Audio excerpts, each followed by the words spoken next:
Hello friends, welcome back to my channel. Today I am talking about general knowledge অর্থাৎ GK বা general স্ট্যাটিস বা স্ট্যাটিস্টিক্সও বলতে পারেন।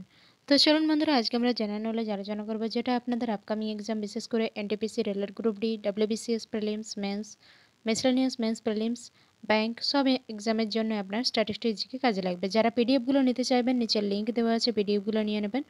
Statistics জিকের পিডিএফ পেয়ে যাবেন নিচের লিঙ্ক থেকে। Modern Indian history, West Bengal geography, general science, এছাড়া ইন্ডিয়ান পলিটি সব ধরনের পিডিএফ নিচের লিঙ্কে দেওয়া আছে। আর যারা ডাব্লিউবিসিএস মেন্সের জন্য নিতে চাইছেন, ডাব্লিউবিসিএস মেন্স 2014 থেকে 2019 লাস্ট 6 ইয়ারের সলভ পেপার পেয়ে যাবেন। আর যারা প্রিলিমসের জন্য নিতে চাইছেন, এটা ছিল ডাব্লিউবিসিএস মেন্স 2014 থেকে 2019, আর প্রিলিমসের জন্য পাবেন 2000 থেকে 2020 টোটাল 21 বছরের সলভ পেপার পেয়ে যাবেন নিচের লিঙ্ক থেকে।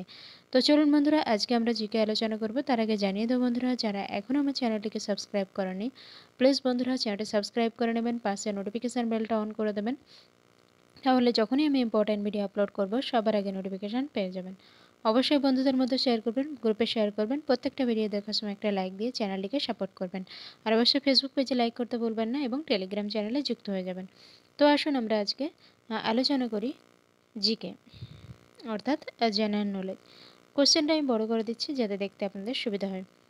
প্রথম কোশ্চেনে আমরা আসছি, তরুণের স্বপ্ন গ্রন্থটি কে লিখেছেন? তরুণের স্বপ্ন এই টাইপের কোশ্চেন আইসিডিএস মেন্সেও আসতে পারে। তরুণের স্বপ্ন গ্রন্থটি লিখেছেন সুভাষচন্দ্র বসু। বাসুদেব বলবন্ত ফাড়কে কোথাকার বিপ্লবী ছিলেন? মহারাষ্ট্রের।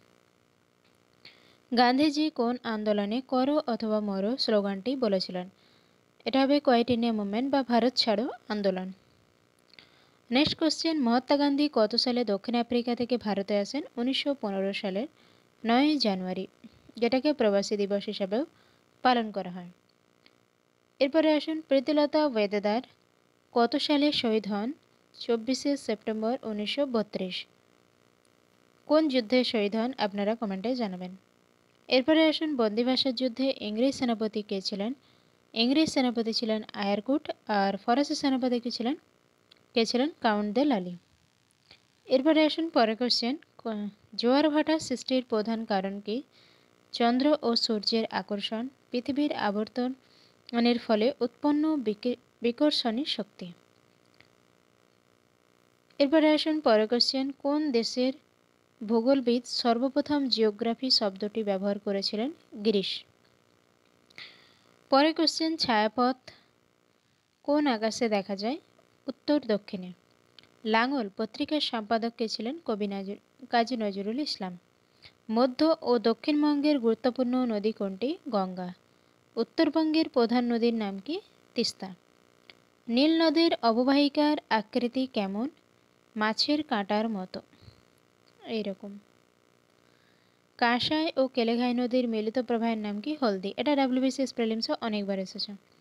কোন সাগর এশিয়া আফ্রিকাকে বিচ্ছিন্ন করেছে? লোহিত সাগর। এটা মেন্সে এসেছে। ভারতের খনিজ ভাণ্ডার বলা হয় কোন অঞ্চলকে? ছোটনাগপুর মালভূমি অঞ্চল। এটা একটা গুরুত্বপূর্ণ কোশ্চেন, অনেকবার পরীক্ষায় এসেছে। ভারতের কোন শহরকে প্রাচ্যের ভেনিস বলা হয়? প্রাচ্যের ভেনিস বা রোম বলা হয় কোচি, অর্থাৎ কেরালার কোচিকে। এরপরে আসুন পরের কোশ্চেন আমরা দেখে নিই, ভারতের উদ্যান নগরী কাকে বলা হয়? ভারতের উদ্যান নগরী বলা হয় বেঙ্গালুরুকে। বেঙ্গালুরুকে আবার সায়েন্স সিটিও বলা হয়ে থাকে। ভারতের সর্বনিম্ন জনঘনত্ব সম্পন্ন রাজ্য কোন অঞ্চলটি? সর্বনিম্ন জনঘনত্ব বলা হয়েছে, অর্থাৎ 17 জন পার প্রতি বর্গ কিমিতে অরুণাচল প্রদেশ। পরের কোশ্চেন, ভারতের বৃহত্তম লৌহ ইস্পাত কারখানাটি কোথায় অবস্থিত? ছত্তিশগড়ের ভিলায়েতে। নীলদর্পণ নাটকের রচয়িতা কে? দীনবন্ধু মিত্র। নদী প্রবাহ পরিমাপের একক কে কি বলা হয়? কিউসেক। আমরা জানি বন্যার সময় যখন আমরা খবর শুনি সেখানে বলা হয় যে এত কিউসেক জল ছাড়া হয়েছে। পরের কোশ্চেন, উত্তরাঞ্চলের রাজধানী কোথায়? দেরাদুন। নেপালের প্রধান নদী কোনটি? কালীগণ্ডক। কেচর গমনাঙ্গের নাম কি? সিটি। জ্যাব কথাটি কোন খেলার সাথে যুক্ত? বক্সিং। এই টাইপের কোন ওয়ার্ড কোন খেলার সাথে যুক্ত একটা ভিডিও বানিয়েছি, আপনারা দেখে নেবেন, না হলে আমি নতুন করে আর একটা ভিডিও বানিয়ে দেবো যেখান থেকে একটা কোশ্চেন আপনি কমন পাবেনই পিএসসির যে কোনো এক্সামে।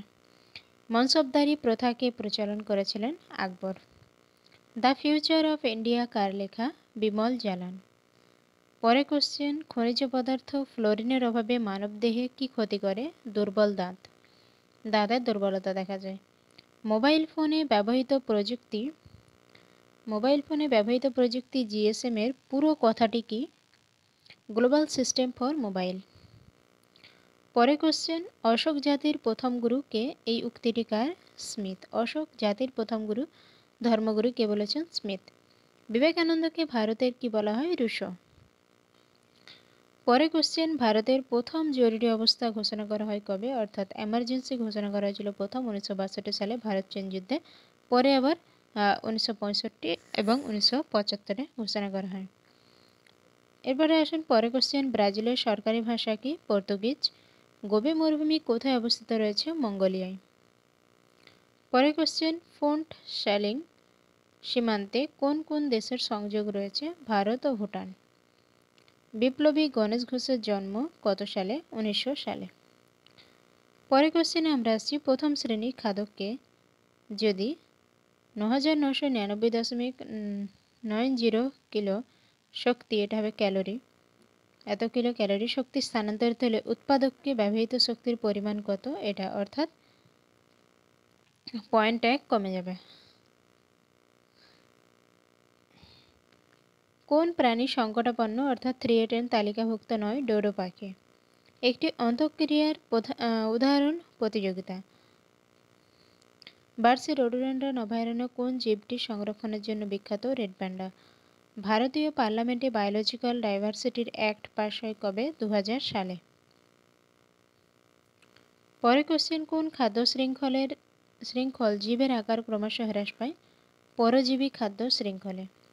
সুন্দরবনের বাস্তুতন্ত্রে কিস্টোন প্রজাতি হল বাঘ।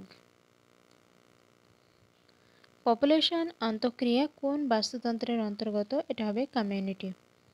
গির জাতীয় উদ্যানের বিকল্প কোন স্থানে সিংহ সংরক্ষণ ব্যবস্থা গড়ে উঠেছে?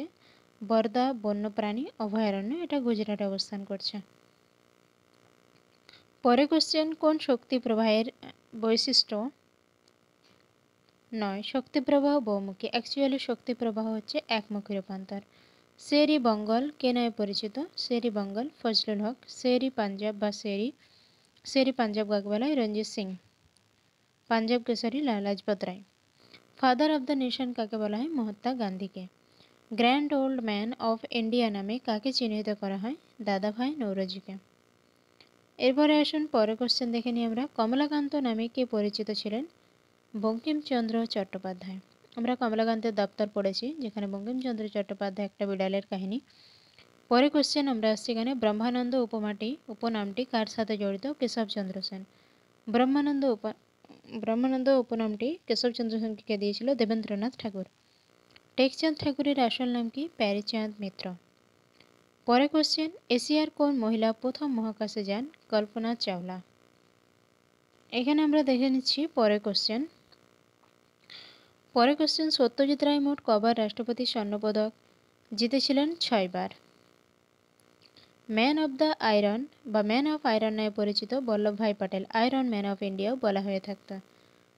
প্রথম ফিল্মফেয়ার পুরস্কার লাভ করে কোন ছবি? বিমল রায়ের দো বিঘা জমিন। দো বিঘা জমিন আমরা একটা কবিতা পড়েছি, অনেকেরই জানা আছে, খুব সুন্দর কবিতা, রবীন্দ্রনাথ ঠাকুরের লেখা।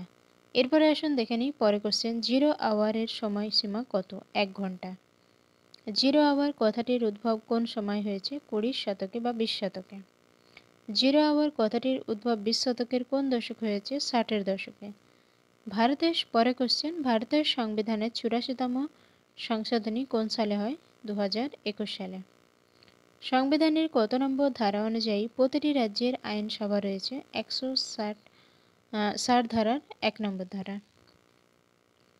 পরে কোশ্চেন, ভারতীয় সংবিধানের 95তম সংশোধনী কোন সালে হয়? 2009 সালে।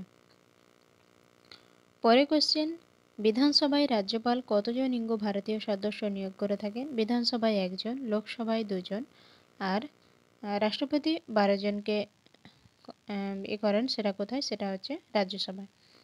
পরে কোশ্চেন, ভারতীয় সংবিধানের কত নম্বর ধারায় রাজ্যপালকে স্বেচ্ছাধীন ক্ষমতা প্রদান করা হয়েছে?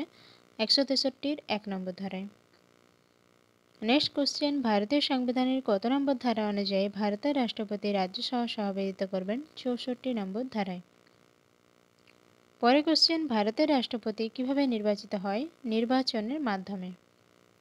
নেক্সট কোশ্চেন, ভারতের কোন প্রধানমন্ত্রীর বইয়ের পরিচ্ছদ সত্যজিৎ রায়ের আঁকা?